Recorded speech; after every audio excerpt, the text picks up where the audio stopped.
حزب እግዚአብሔር كمي ቀኒኹም ሰላም ንዓኻትኩም ይኹን ካብ እግዚአብሔር አቦናን ካብ ጌታና ኢየሱስ ክርስቶስን ምሕረትን እምነትን ፍቅርን ኣብ ልዕሊ ነፍሲ ወከፍና ክኸውን እምነ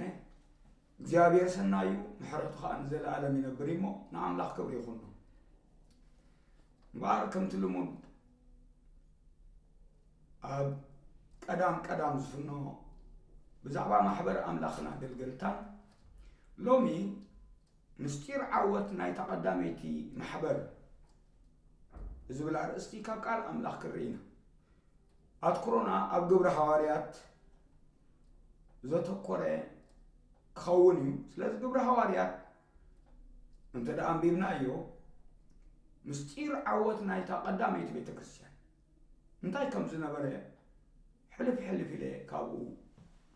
ከንብብ እሞ እግዚአብሔር ክምህረና ናይ ዝቃል ዝጎይታ ንሱ ስለ ዝኾነ ኣብኡ ንወከል ናብኡ ከዓ ክንጽሊ ኩላህና ርእስና ንድንድን እግዚአብሔር ይመስገን ቅዱስ እግዚአብሔር አቦ ክብሪ ሁሉ ብሽም ኢየሱስ ንዓኻ ይኹን ስለዛ መዓልትን ስለዛ ግዜ እዚኣን ኣዝና ክብሪ ንህበካ ኣለና ወኣምላኽ እጂ ድማ ንስኻ ቅዱስ ቃልካ ክትገልጸልና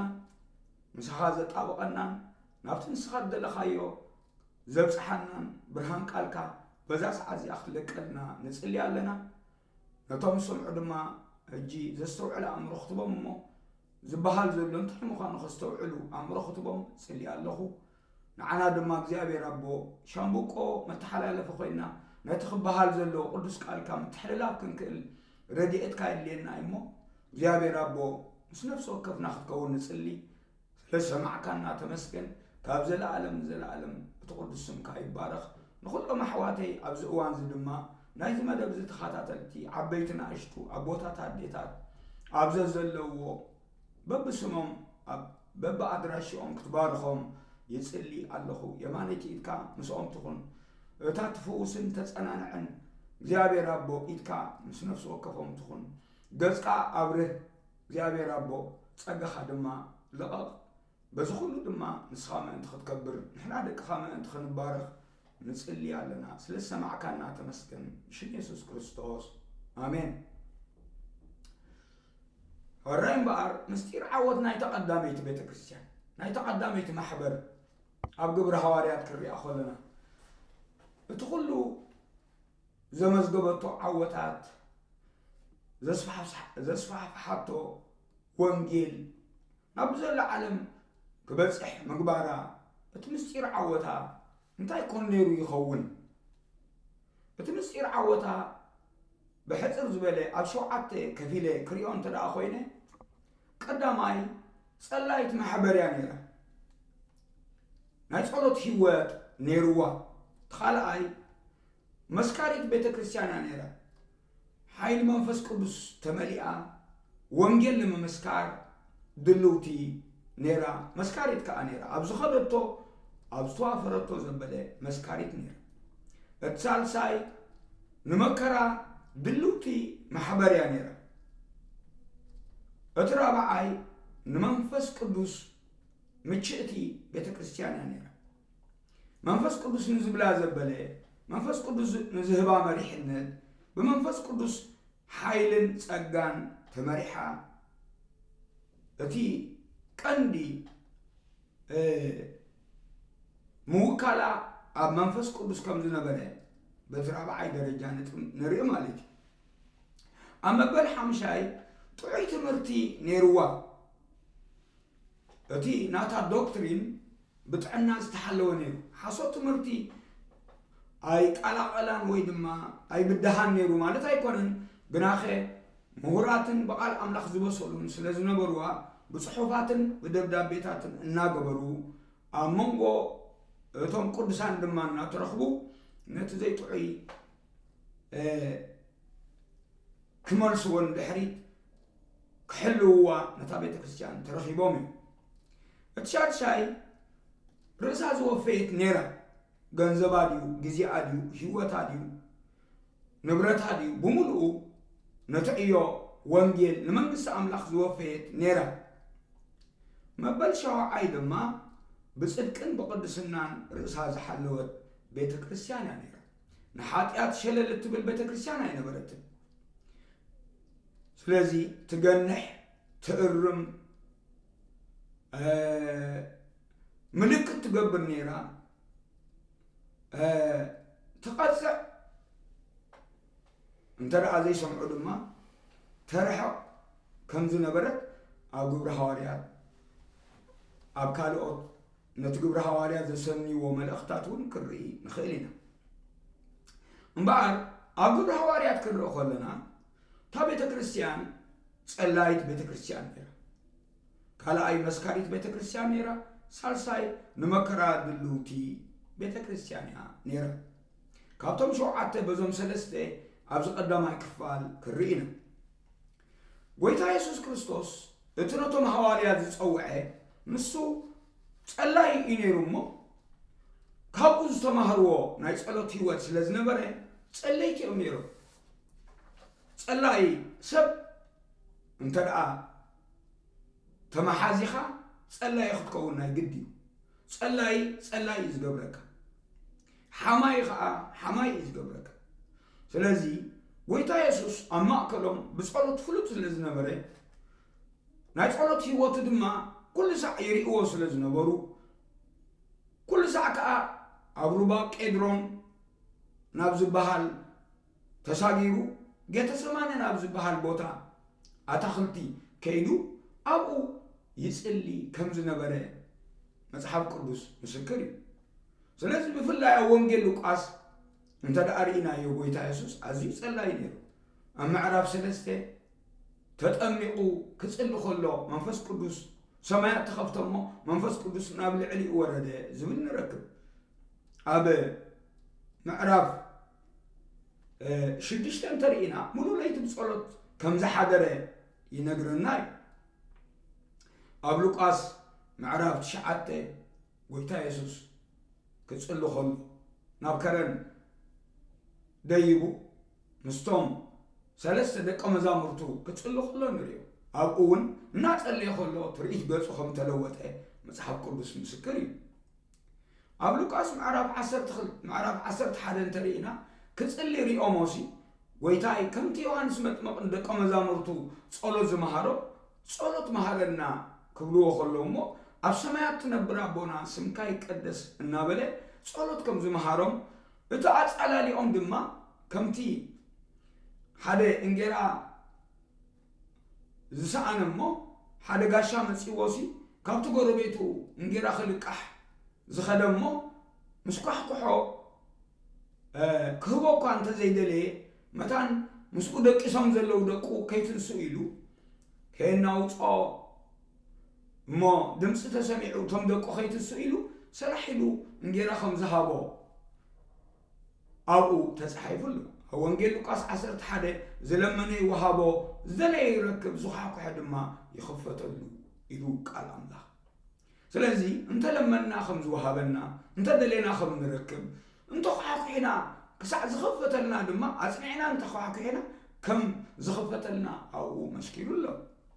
ام عراف 10 خلطون صلوت تزاري بلو بزعبا صلوت معرف 14 بزعبات صلوت تصحيف له أبلوقاس معرف أسران كلتن دما أتعورا دك مزامرتو كتصلي خاب زغبرهم بعلو هيوتناي صلوت كم زر أيام أبو تصحيف له سكناي لوقاس أسران كلتن نمتقال لي يسوع الله خبز نبره زمهرنا معرف أسران كلتن كاب كاب 30 شعاتن عرب 10 كلتن لوقاس كاب 30 شعاتن كم زيدو وصيو خمت لماد يبل ስለዚህ ናይ ጸሎት ልማድ ነይርዎ ጎይታ ኢየሱስ ናብ ደብረ ዘይት ኸደ እቶም ደቀ መዛሙርቱን ሰዓግዎ ይብለና ኣታኽልቲ ናይ ወይኒ ዘለዎ ናይ ዘይቲ ዘለዎ ኣውልዕ ዘለዎ ቦታ ኸይዱ ኣብኡ ይጽሊ ከም ዝነበረ ደብረ ዘይት ዘበሎ ምኽንያት أتكلتي ناي أولع كم زنبرو كابون زيتي زخون فرا يا أري خم زنبرو ملكتي سلازي يسوع كريستوس الله أبتاع سفرة تي عمس بس حد ما نافتنا خيط أتو تسأليو بلوم سلازي قويتا يسوس لمدني رونا يسألتهم إذا مسؤول سلست عمتن فرعان استمل لسو دك مزامرتي أبقى حواريات نساتهم يوم متى محبر مسيرتهم أمو سأليتي كم زنبرو نريد سلازي أبقى حواريات معرف حدا سأليتي يوم أبقى حواريات معرف كلبته صلوت نري أبقى حواريات معرف سلسته بتاس عيت ساعات بجزية صلوت يبلنا أبقى حواريات معرف 4 بزسم زد حد جخيت سبكوا لهم مسفر هوم فريساويان صدقاويان نحناس نتي كاب أملاخ تأززنا يوم كنا حد قاين خيلنا إلو بتي زرخبهم مكرنا تحقوس خيلو نحواتهم نجيرهم حاولهم أكيد ما أملاخ صلوت كم تسأليو أبو رهاريات ربعي معرف كاب قطر 23 كسع 33 ترينا يوم تسأليت خمس نبرمو بعبيت بعد ما ونجيل كم زمسكرو نري معرف شدشته صلوتن قال أملاخن حدقنا نجيرا أمقراس كن وافر يقبا أناني كل خلو نري معرف 10 خلت قبر هواريات إتا محبر سلت إتروس ليتن معات تسأل خمس نبرت أقبر هواريات معرف 10 سلسته الناس تسألين أملاخ ناقلقلون منفس قدس كم تزاربهم تزاريبون أقبر هواريات معرف 10 تشدشته أو لسن سلاسن أبيت ما أسرتي نعملخ نامسكن نخص اللي يخلو نرينا أتدبدا بيوم كري أخلنا أبي فيسون معرف شدشته كيبات حكم تسأليو كل ساعة تسأليو بمنفس تسأليو أفيلب معرف 4 دليتكم زبالة بصلوت اللمانو مسلناي مسكانا أب أملاخ يفلت انبر بقالو قايتي تشنقو إلوم نتوم أمنتي كتسألنا نعخلو نصلوت كعدمو خلو ندري أقول شيء معنا 4 صلوت أزوترو بقود ما بمسجنا نقحو صليت خنو كلهم خلو ندري أقدم يسلون كي معرف 5 دما صلوت أيتو قارصو كيبا تحكم تصليو نابلو يمعدو خبز نبر نرينا أب قدماي ملخت بيتروس دما أب ربعي معرف مبارسي مودا تخل نجر قريبو سلازي رسخون قطعو نصلت دما نقحو سلازي ليتن معالتن مخرومن معدومن صلت كم زنبره إذن ما خاب قويتا خم تمهارو رينا لنا سلازي تقدميت بيت كريستيان أب قبر هواريات معرف حال 5 بالكم مستن قدسات أنستو خوينم 120 كوينم كيف كورو يصلي 5 زنبرو أبو مسكيرون النات اللي يخلو يخا منفس قدس أبل عليهم وريدو كبرنا أملاخ نهابو خلو خنياتو أبلو قاس معرف 24 كا 50 كلتن ندحري زلمو أمبو 51 كلتن تنكلتا تقص انتن بيبكم النا مسقلو دما نا أملاخ نخبرو بحانسا أبو نبرو يزبلن سلازي ناي لوقاس صحابي قبر هواريات صحابة دما نسو لوقاس يمو كتصلي خلو أبتي العلواي دربي نري مبار مستير عوض ناي تقدميت بيت كريستيان سألايت أنا لو ما أنا نسخاتكم حبرتنا ون نايصلوت هيوتنا انتاي مسل كنعوت انت أخينا مجمريا صور سددنا خنكون يقبأنا سألايت بيت كريستيان سعاريت كالاي بتقدميت بيت كريستيان مسكاريت بيت كريستيان يعني أبقى حواريات معرف حالي فقد شمون تخم نريو منفس قدسنا بخاتكم زورد قنا حيلي كتقبلوا يخممو أب يروساليمن أب يهودان أب سماريان كسعوسن مدري مسخاخري كتكوني أخم إلوومي سلازي بتمسخاخر زبل قال أبتي ناي قرز سماعت يزبل أبتي ناي تقرينيا مسخاخر يزبل أبتي ناي قريخ دما مارتير يزبل سلازي سماعت مالت اتزرع أيون سمعون زمسكر مالتي مو بزعبا موتن سقلاتن موتن تنسأين يسوس كريستوس بعينهم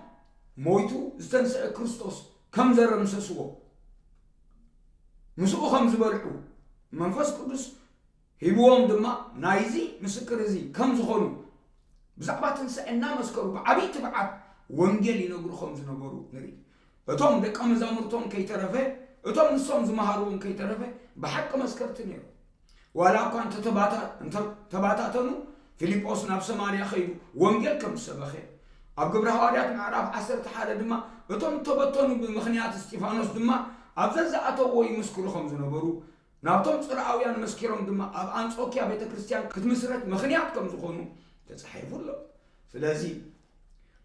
ናይ ውሽጢ ሓይሊ ናይ መንፈስ ቅዱስ ሓይሊ ዘለዎም ጸለይቲ ስለዝነበሩ በመንፈስ ቅዱስ ተደሪኾም በመንፈስ ቅዱስ በርቲዖም በመንፈስ ቅዱስ ተቢዖም መስከርቲዮም ነይሩ መስካሪት ቤተክርስቲያን ከም ዝነበረት ኣብ ግብረ ሐዋርያት ምዕራፍ 2 ጴጥሮስ ክምስክር ከሎ ንርኢ ኣብ ግብረ ሐዋርያት ምዕራፍ 3 ድማ ነቲ አካሪቱ ዝሐመመ ሰብኣይ ኣብ ደገ ቤት መቅደስ ዝልምን ዝነበረ ምስሓዌ ብዙሓት በቲ ናይ ፈውሱ ምስክርነት ብስሙ ተኣምራት ኣብ ህይወቱ ስለተገብረ በዚ ምኽንያት ገይሮም ነቲ ተኣከበ ህዝቢ ከም ዝመስከሩሉ እሞ ኣስታት 5,000 ነፍሳት ድማ ናብታ ማሕበር ከም ተወሰኸ ቅድም 2,000 ድሓር 5,000 ከም ዝናበሉ ኣብ ምዕራፍ 5 ከይተረፈውን ኣብ ኣባይትታትን ኣብ ቤት መቅደስን ድማ ምስባኽን ቃል ጎይታ ካብ ምምስካርን ኣይብከሩን ብፍላይ ምዕራፍ 5 መልኣኽ ካብ ቤት ማእሰርቲ ውፅዎም ኪዱ ኣብቲ ኣደባባይ ቃል ህይወት ንገሩ ኢሉ ትብዓት ስለዝሃቦም ካብቲ ቤት ማእሰርቲ ወፅኦም መስከርቲ ከም ዝነበሩ ንርኢ እግዚአብሔር ተመስገን ይኹን ኣብ ምዕራፍ 6 እውን እቲ ኣብ መንጎኦም ዝነበረ ሽግርን ንሓደድካ ምጉርምራምን ምስተወድአ ወንጌል ቃል ኣምላኽ ከም ዝተዘርግሐ ብዙሓት ካብ ካህናት ኳ ደኣ ንእምነት ከም ተኣዘዙ ተጻሒፉ ኣሎ ብምኽንያት ሞት እስጢፋኖስ ከዓ ተበተኑ ኩሎም ከም ዝመስከሩ ኣብ ምዕራፍ 8 ፊልጶስ ኣብ ምዕራፍ 11 ድማ ተንፋሕ ዝበሉ ኣብ አንጾኪያ ከም ዝመስከሩ ንርኢ ማለት እዩ እግዚአብሔር ተመስገን ይኹን ስለዚ መስካሪት ቤተክርስቲያን ነይራ ሽዑ እታ ኣብ አንጾኪያ ዝነበረት ማሕበር ድማ ሐዋርያ ጳውሎስን በርናባስን ምስ 5 ሰባት ኮይኖም እናጾሙን እግዚአብሔር እናገልገሉን ከሎ መንፈስ ቅዱስ ነቲ ጽዋዕክዎም ዕዮ ፍለይለይ ንጳውሎስን በርናባስን ምስ በሎም ኢሎም ኣንቢሮም ናብቲ ጎይታ ዝለኣኾም በመንፈስ ቅዱስ ክኸዱ ኣሰኞምዎም ማለት ሊእኾምዎም ማለት ስለዚ ናብ ሰሎቅያ ወሪዶም በመንፈስ ቅዱስ ተላኢኾም ናብ ቆጵሮስ ከይዶም ናብ ዘለዓለም ወንጌል ከም ዘብጽሑ እዞም ክልተ ሰባት ድማ ናብ በዓል ደርቤ በዓል ልስጥራ በዓል ኢቆንዮም ከይዶም ኣብ ገላትያ ወንጌል ከም ዝሰበኹ ንርኢ እግዚአብሔር ተመስገን ይኹን ስለዚ መስካሪት ቤተክርስቲያን ነይራ እዚ ዝኾነትሉ ምኽንያት ስለምንታይ ንመከራ ድልውቲ ስለዝነበረት መከራ ስለዘይገጥሞም እንዲ ነይሩ ኣይኮነን ክሳዕ ሞት እኳ ደኣ እኳ ተፈቲኖም ክሳዕ ህይወቶም ዝቐብፁ እኳ ደኣ ርእሶም በእምኒ ተፈፅቢፆም ንኣርባዓ ሓደ ጎደል 5 ግዜ እኳ ደኣ ተዘቢጦም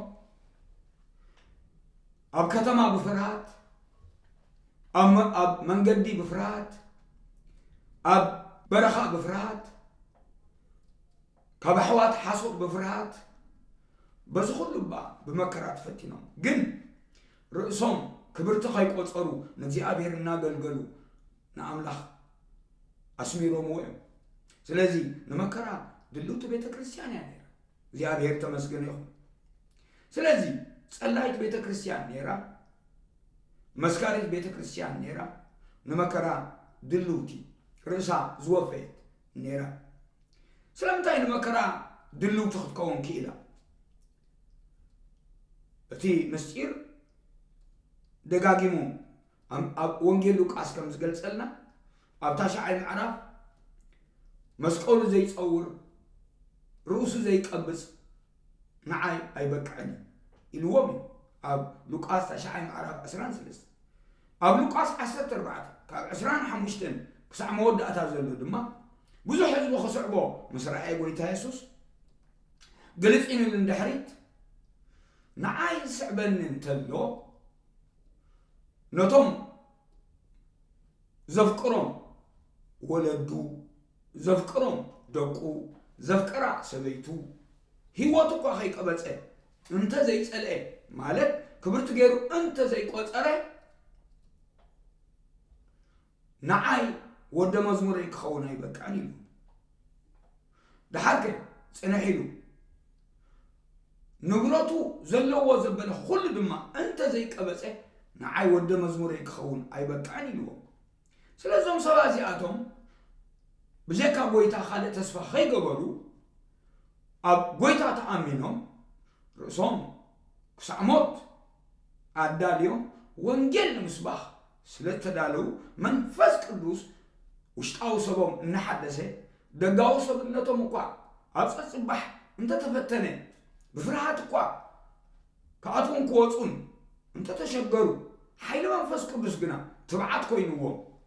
ረድኤት ኮይንዎም ሓገዝ ኮይንዎም መሪሕነት ኮይንዎም ኣብ ዘሎ ዓለም ወንጌል ከም ዝመስከሩ ንፈልጥ ኢና ስለዚ መስካሪት ቤተ ክርስቲያን ነራ ክሳዕ መወዳእታ ዋላ እውን እቶም ዝስዕብዎም ዝነበሩ ነቲ ቃል ህይወት ሒዞም ከይተጠራጠሩ ብዘይውልውል ከም ብርሃናት ኮይኖም ኣብዛ ዓለም እዚኣ ከብርሁ ከም ዘለዎም ሰብ ፊልጵ ፅሒፍሎም ኣብ ካልኣይ ምዕራፍ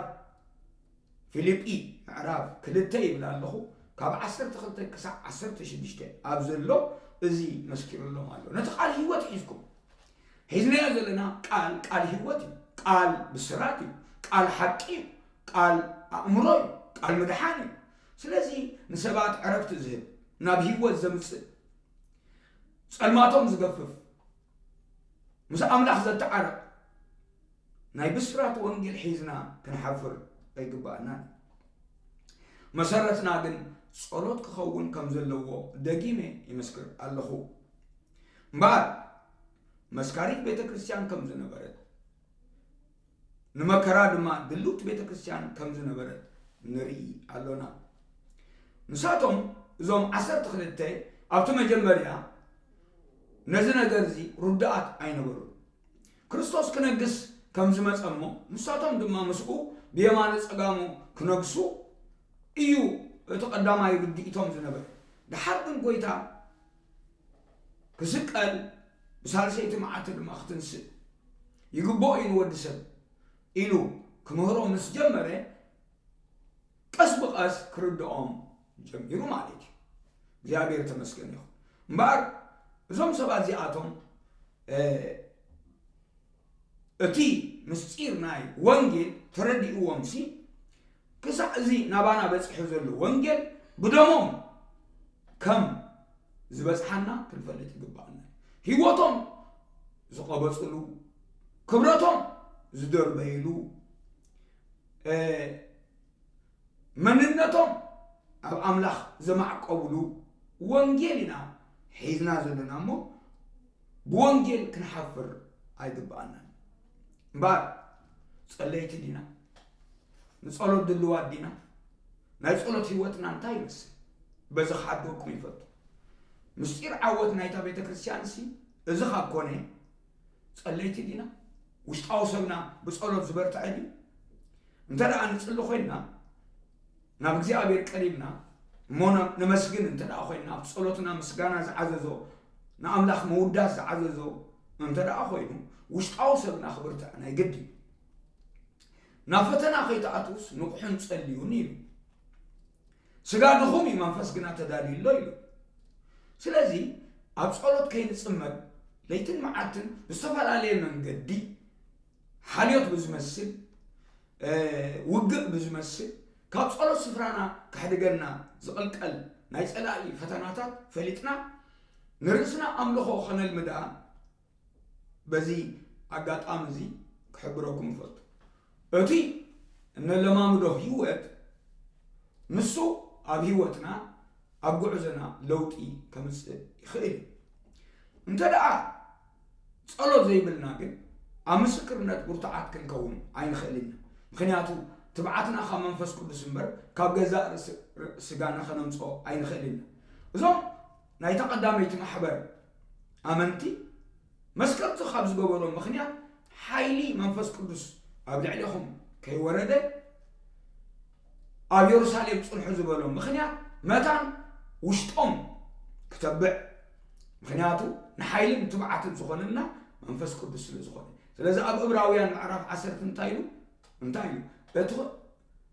ብዙሕ ዓስቢ ዘሎ ትብዓትኩም ከይትድርብይዎ ተጠንቀቁ ሓደ እኳ ንድሕሪት እንተበለግና ነፍሰይ ብኡ ባሃ ይብላን ኢሉሎሞ ትብዓትና ከምቲ ቅድሚ ሕጂ እውን ክቕፅል እንተደኣ ኮይኑ ጸለይቲ ንኹን ምስ መንፈስ ቅዱስ ሕብረት ይሃልወና መስከርቲ ንኹን እንተደኣ መስከርቲ ኮይና ሽዑ እግዚአብሔር በኣና ክሰርሕ ንመከራ ድልዋት ይገብረና ሓንሳ ምስ መስከርና ፈተና ዘይብልና ማለት ኣይኮነን ነቲ ዝመስከርናየን ዶብና ክነስፍሕ ሰጎምናዮን መጠን ብኡ ድማ ጸላይ ከም ዝዋጋኣና ፈሊጥና ንመከራ ድልዋት ንኹን እንተደኣ ንመከራ ድልዋት ኮይና ሽዑና ንርእስና እንረኽባ ንህይወቱ ምእንታይ ዘጥፋ ክረኽባ እዩ እቲ ንህይወቱ ክረኽባ ኢሉ ዘዕቅባ ግና ከጥፋ ይለና ኣሎሞ ነዚ ፈሊጥና ርእስና ንጎይታ ንሃቦ እዚ ድማ ምስላት ካብ ጎይታ ክኾነልና ጎይታ ምሳና ዝኸውን እንተደኣ ምስኡ ኮይና ንወፅእ ኮይና ኢና እሞ ምስ ጎይታ ንውፃእ ንቅድሚት ንድፋ ነታ ቤተ ክርስቲያን ቀዳመይቲ ቤተ ክርስቲያን ንምስል ካልኣይ ክፋልና ኣብቲ ዝመፅእ ኣገልግሎት ክንቅፅሎ ኢና ጎይታ ይባርኩም ኣሜን